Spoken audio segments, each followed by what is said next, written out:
Welcome to Techstination. Joining us is Marissa DiBartolo, the editor-in-chief of Toy Insider.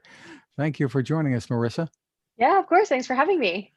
And I think people can guess what this interview is all about just from the title and your surroundings there, those of you who are viewing this. Marissa, give us a little overview. You've got a big event going on now and talking about some of the hot stuff for the holidays.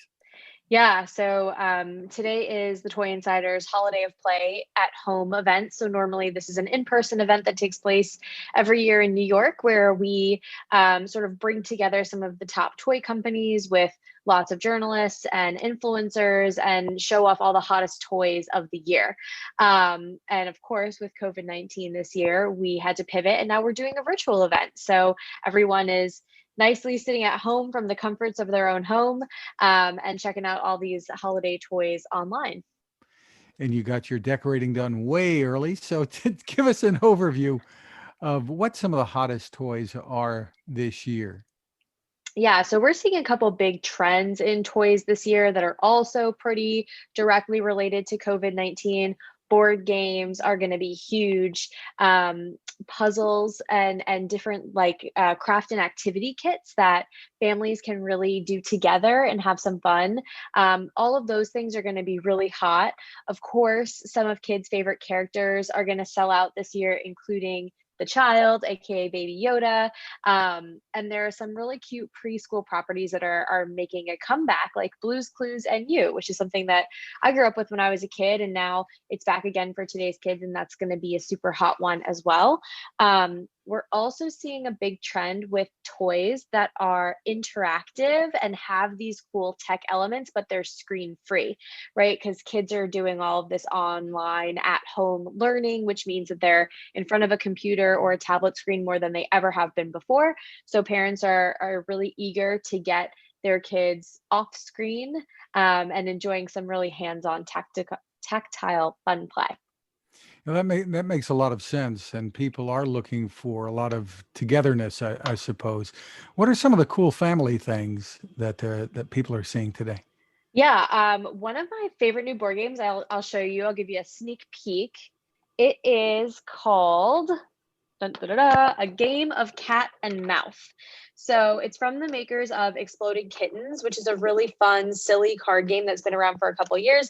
But with this, my favorite thing is that the board game itself is the box. So this is the box that it comes in. It folds out into this really cool game board. But basically, you've got this little cat paw. So it's a 2-player game. This guy is magnetic and it just sticks right to the bottom of the board.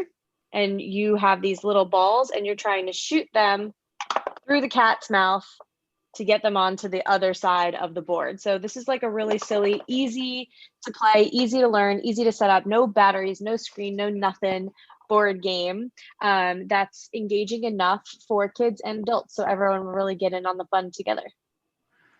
Very cool. And it doesn't take up a lot of space either. Any table or even on the floor you can be playing with, Yeah, right?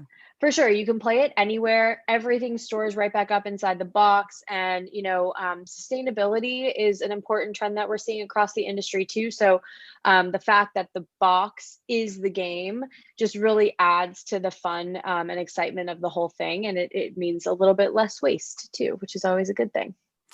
How has the pandemic affected the toy industry overall?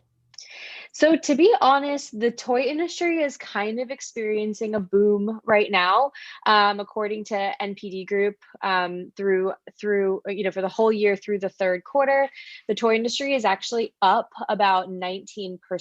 So when you take away all the things that families typically spend money on, vacations, trips to the zoo, all that kind of stuff that we sort of were putting on hold due to COVID-19, and everyone is home together, that budget kind of funnels its way into the toy industry because families are really looking for ways that they can have fun with their kids at home. So we actually do expect it to be a pretty strong holiday season, especially because kids have had such a tough year. Parents are going to really want to make sure that they have a great holiday, right? So, and that means a lot of new toys.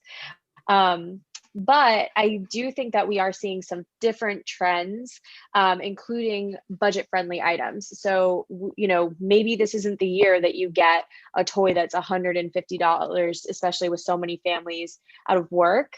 But there are so many incredible toys that are really low price point that kids are going to absolutely love, and will make the holiday a hit. What are some of the most interesting or in-demand techie type toys? You mentioned people want to get away from screens.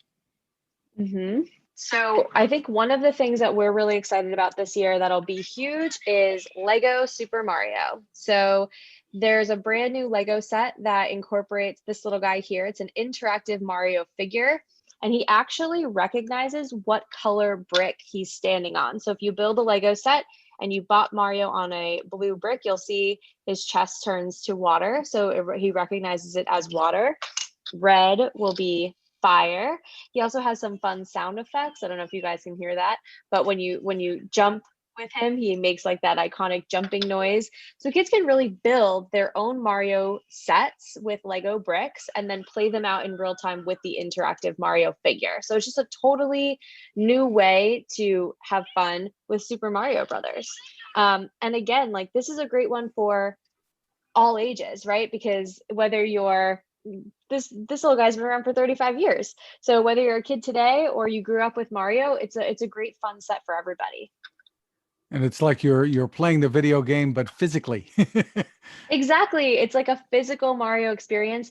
And you can really build anything you can imagine. So the starter course comes with this little guy, but then there are tons of expansion packs. So you can build up Bowser's Castle, you can build up a little Toad Village. There's so many possibilities with it. Great stuff. Where can people go to get more info on all that you're doing there, Marissa? Yeah, so our full holiday gift guide features tons of products, all organized by age range, and that's available at thetoyinsider.com.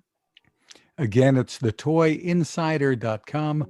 Marissa DiBartolo, happy holidays, and thanks for taking the time with us. Happy holidays.